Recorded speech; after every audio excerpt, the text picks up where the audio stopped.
এই রকম গরম গরম এঁচোড়ের কাটলেট খেতে হলে বন্ধুরা ভিডিওটি স্কিপ না করে সম্পূর্ণ দেখতে থাকো। কেমন করে এই রেসিপিটি তৈরি করেছি, তো চলো একটু স্বাদ বদলের জন্য এবার একটু এঁচোড়ের কাটলেট খাওয়া যাক। তো কিভাবে বানাচ্ছি তোমরা দেখে নাও।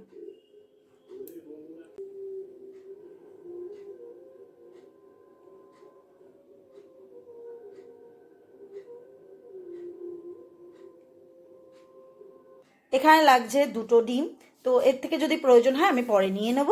এখানে নিয়েছি দুটো ডিম, আর মতন নুন, হলুদ গুঁড়ো নিয়েছি 1-1.5 চামচ, এখানে কাশ্মীরি লঙ্কার গুঁড়ো নিয়েছি 1.5 চামচ, এখানে ভাজা মশলা নিয়েছি, ভাজা মশলাটা কিন্তু আমি ঘরেই বানিয়েছি। শুকনো লঙ্কা, ধনে, জিরে, তেজপাতা এই দিয়ে কিন্তু ভাজা মশলাটা রেডি করেছি, আর মৌরি আছে। আর নিয়েছি এখানে ধনে জিরের গুঁড়ো, আর চিনিটা স্বাদ মতন দেবে। আর নিয়েছি এখানে কর্নফ্লাওয়ার, আর নিয়েছি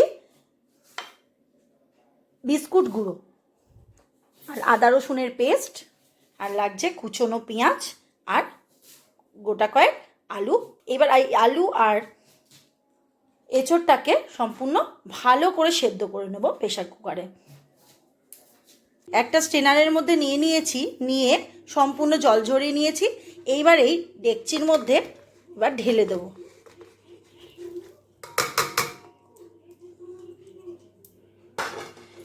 তারপরে একটা ম্যাশার দিয়ে এই গরম গরম কিন্তু মেখে নেব।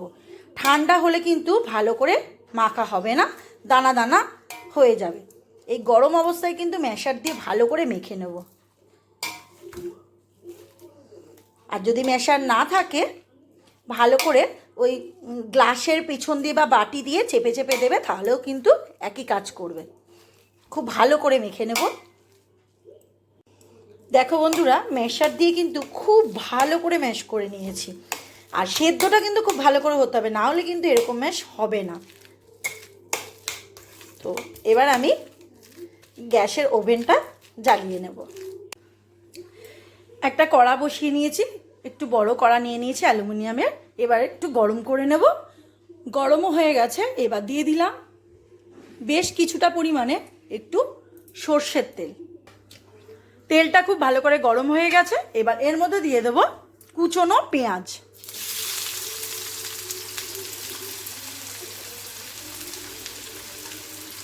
এর সাথে বন্ধুরা তোমরা কিন্তু কুচনো কাঁচা লঙ্কাও ব্যবহার করতে পারো। আর একটু নুন দিয়ে ভালো করে নাড়বো, তাতে কি হবে, পেঁয়াজটা নরম হয়ে যাবে।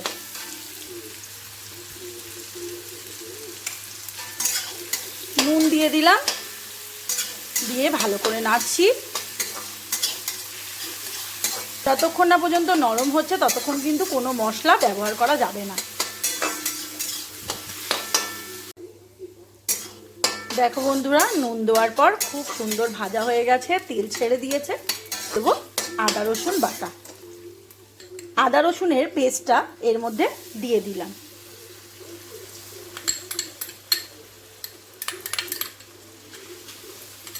আমি এখানে 2 চামচের একটু বেশি কিন্তু দিয়ে দিলাম আদা রসুনের পেস্ট। গ্যাসের ফ্লেমটা বাড়িয়ে দিয়ে আবারও ভালো করে কষে নেব। যতক্ষণ না পর্যন্ত কাঁচা গন্ধটা যাচ্ছে ততক্ষণ কিন্তু কোনো মশলা দেব না। দেখো বন্ধুরা, আবারও তেল ছেড়ে দিয়েছে পেঁয়াজ আদা রসুন বাটা থেকে। এইবার কিন্তু একে একে মশলাগুলো অ্যাড করে দেব।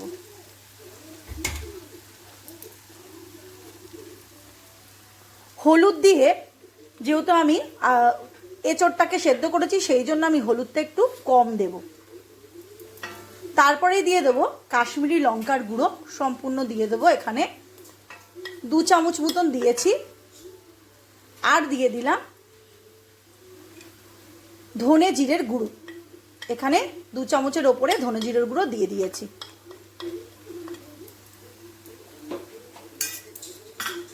আর একটু স্বাদ মতন চিনি দেব, চিনি দিলাম। দিয়ে খুব ভালো করে কষবো।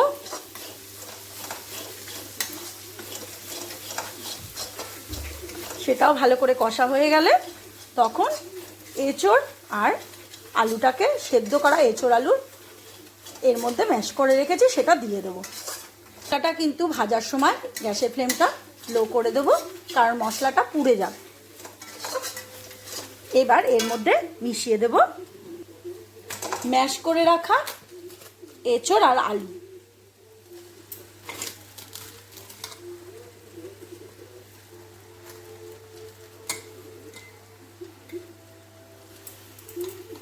এইবার ভালো করে গ্যাসের ফ্লেমটা লো করে রেখে খুব ভালো করে কষে নেব।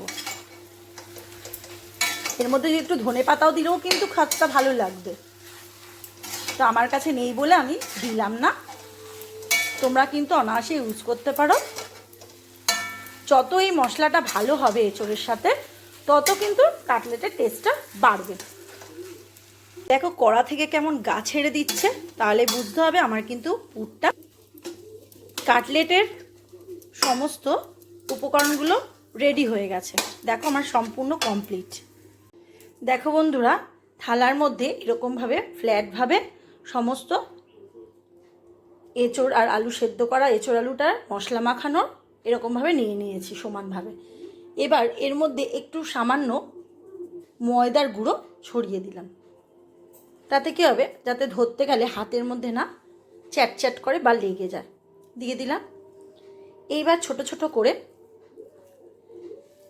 এরমভাবে এক একটা, যেমন আলু ভাতে হয় ঠিক সেই শেপের একটা গোল গোল বল করে নেব। নিলাম, নিয়ে এরকম দুটো হাতের মাঝখানে রেখে এরকমভাবে আকার দেব। আর যখন এটা কড়াতে নাড়া হবে তখন কিন্তু কোনোভাবেই বন্ধুরা জল অ্যাড করবে না, কাঁচা জল, তাহলে কিন্তু এটা হবে না।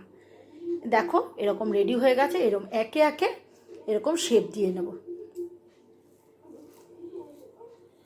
এরকম প্রতি কটা কাটলেটের শেপে দিয়ে দেব। হাতে যদি লেগে যায় একটু ময়দার গুঁড়ো লাগিয়ে নেব। অনেকটা ডিম্বাকৃতি শেপে হবে। দেখো এইরকম শেপে হলো। একে একে রেডি করে নেব। বন্ধুরা, আমি এখানে এঁচোড় আলু সেদ্ধ করে যে পুরটা রেডি করেছিলাম সেটা কিন্তু কাটলেটের আকার দিয়ে নিয়েছি। এখানে একটা জিনিস ভুল হয়ে গেছে বন্ধুরা, যখনই কড়াতে নাড়ার সময় লাস্টে কিন্তু একটু ভাজা মশলা দিলে ভালো হতো। তো যেহেতু আমি সেই সময় ভুলে গেছিলাম, কিন্তু আমার ভাজা মশলাটা রেডিও রয়েছে, সেই জন্য আমি এখানে একটু ওপর থেকে অ্যাড করে দেব। আর হাত দিয়ে একটু একটু করে চেপে দেবো, যাতে ভাজা মশলাটা এর মধ্যে মিশে যায়। তো এটা প্রসেসটা ঠিক না, এটা কিন্তু কড়ার মধ্যেই করে নিলে সবচেয়ে ভালো হতো।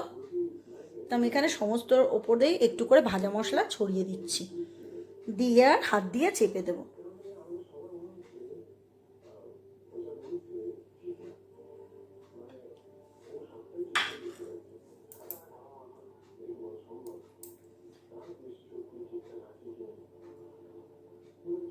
সব এবার হাত দিয়ে ভালো করে একটু চেপে দেবো, যাতে ভেতরে লেগে যায়।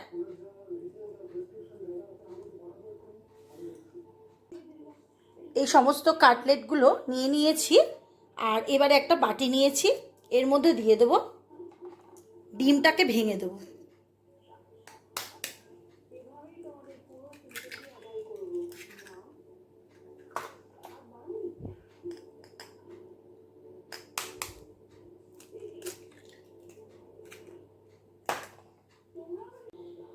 দুটো ডিম এর মধ্যে ফাটিয়ে নিয়েছি।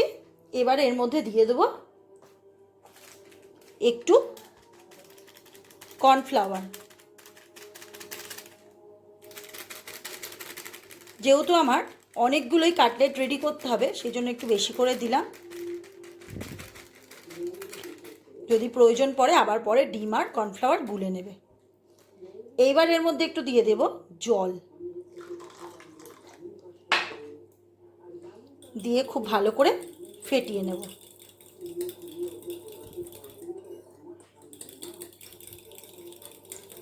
খুব বেশি পাতলাও না আর খুব বেশি ঘনও না, এই রকমভাবেই রাখতে হবে। স্টেজেই ঠিক আছে।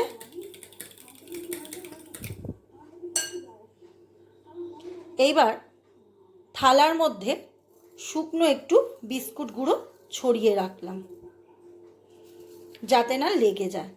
বিস্কুট গুঁড়ো একটা ডিশের মধ্যে এরকম ছড়িয়ে রেখেছি। এইবার একটা কাটলেট নিয়ে নেব। নিয়ে প্রথমে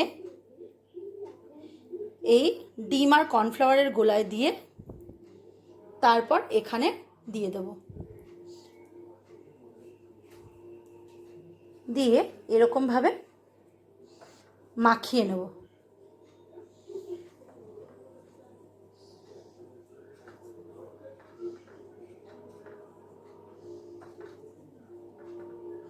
ভালো করে কোট করে নিলাম।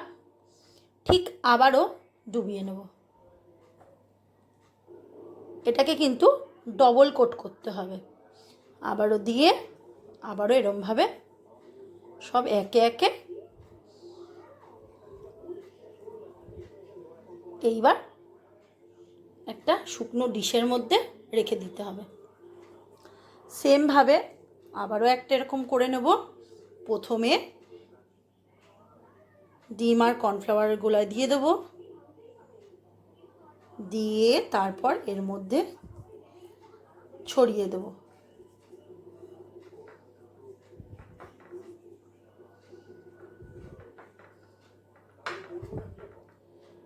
কোট হয়ে যাওয়ার পর আবারও সেকেন্ড টাইম আবারও এরকম মিশিয়ে দেব। আবারও এরকমভাবে কোট করে নেব। একে একে এরকমভাবে সমস্ত কাটলেটগুলো কিন্তু রেডি করে নিতে হবে।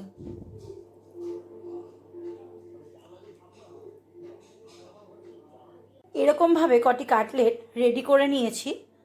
কর্নফ্লাওয়ার বিস্কুট গুঁড়ো সব কিছু মাখিয়ে একটা ফ্রাইং প্যান গরম করতে দেবো। এবার ছাকা তেলে ভেজে নেব। ফ্রাইং প্যানটা বসিয়ে দিয়েছি আর তার সাথে দিয়ে দিয়েছি রিফাইন তেল। তেলটা কিন্তু খুব বেশি গরম হবে না। এই স্টেজে কিন্তু দিয়ে দিতে হবে, আলতো আলতো করে ছেড়ে দিতে হবে সমস্ত কাটলেটের পিসগুলো। আর গ্যাসের ফ্লেমটা একটু মিডিয়াম আঁচে করে রাখতে হবে, নাহলে কিন্তু ওপরটা পুড়ে যাবে, ভেতরটা কাঁচা থাকবে। একে একে ছেড়ে দিলাম।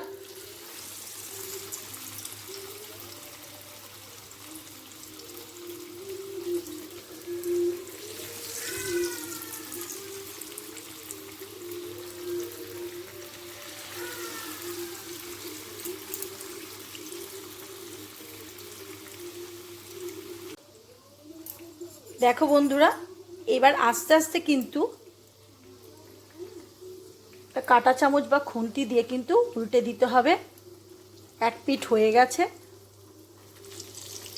এই দেখো, আমি কিন্তু গ্যাসের ফ্লেমটা একদম বাড়িয়ে রাখিনি, একটু মিডিয়াম আঁচে রেখে দিয়েছি। এবার আস্তে আস্তে উল্টে দিচ্ছি।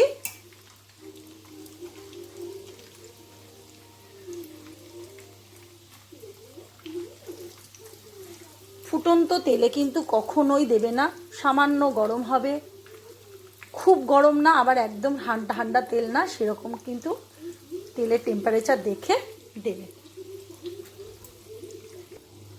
উল্টে নিয়েছি ভালো করে। দেখো বন্ধুরা, উল্টে পাল্টে আমি কিন্তু ভেজে নিয়েছি।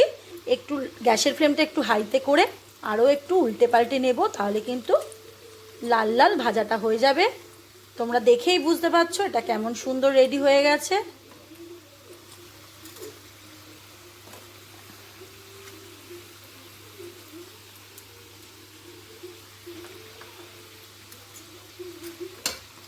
তোমরা কিন্তু অবশ্যই বাড়িতে ট্রাই করো বন্ধুরা, খুব খেতে কিন্তু ভালো লাগবে।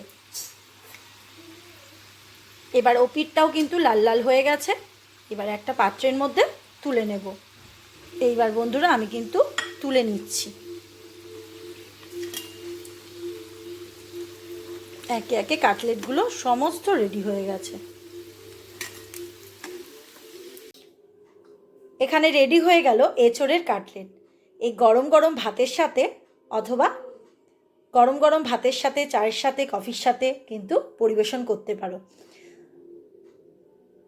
তো বন্ধুরা, ভিডিওটি দেখে যদি ভালো লেগে থাকে লাইক, শেয়ার, কমেন্ট আর সাবস্ক্রাইব করার অনুরোধ রইল। আজকের মতন ভিডিও এখানেই শেষ করছি।